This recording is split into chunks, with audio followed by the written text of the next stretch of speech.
முதல்வர் வந்து பதவி ஏற்று இப்போ இவ்வளவு நாள் ஆகுது, இன்னைக்கு வரைக்கும் மேயர் பிரியா அவர்கள் அவங்கள போய் பார்க்கவே கிடையாது. அப்ப யார் உங்களுக்கு முதல்வர்? அப்ப என்ன நீங்க வந்து அரசியலமைப்பு சட்டப்படி ஆட்சி நடத்திட்டு இருக்கிறீங்களா? அது என்ன மரியாதை? இதே ஜெயலலிதா இங்க முதல்வரா இருந்த பொழுது ஸ்டாலின் அவர்கள் மேயரா இருந்தாரு, போய் பார்த்தாரு. மரியாதை நிமித்தமா பார்த்துதான் ஆகணும் நீங்க. ஏன்னா தமிழகத்தில் அப்படி இல்லைன்னா மேயர் பதவி ரிசைன்மெண்ட் போட்டு பிரியா, அப்படி என்ன உங்களுக்கு அவ்வளவு? இங்கே இந்த சிஎம்ங்கிற பொறுப்புல யார் உட்கார்ந்திருந்தாலும் இங்க தமிழக முதல்வர், அவங்களுக்கான அந்த மரியாதை கொடுக்கணும். இதே தான் முன்னாடி ஸ்டாலின் அவர்களோட தப்பி நாங்க சொன்னோம்.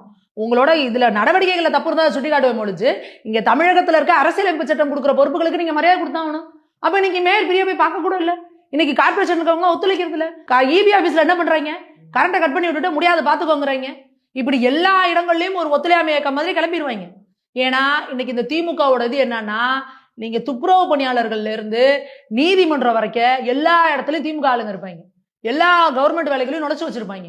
இவங்க எப்படின்னு ஒரு சொடக்கு போட்டா அத்தனை அரசு அதிகாரிகளும் இவங்களுக்கு ஃபேவரா வேலை செய்வாங்க. அப்ப இதெல்லாம் கடந்து எப்படி ஆட்சி நடத்த போறோங்கிறதான் இன்னைக்கு திமுக வந்து தமிழகத்து மக்களுக்கே வச்சிருக்கிறதுனால திமுகங்கிறதே ஒரு தீய சக்தி, நச்சு சக்தி.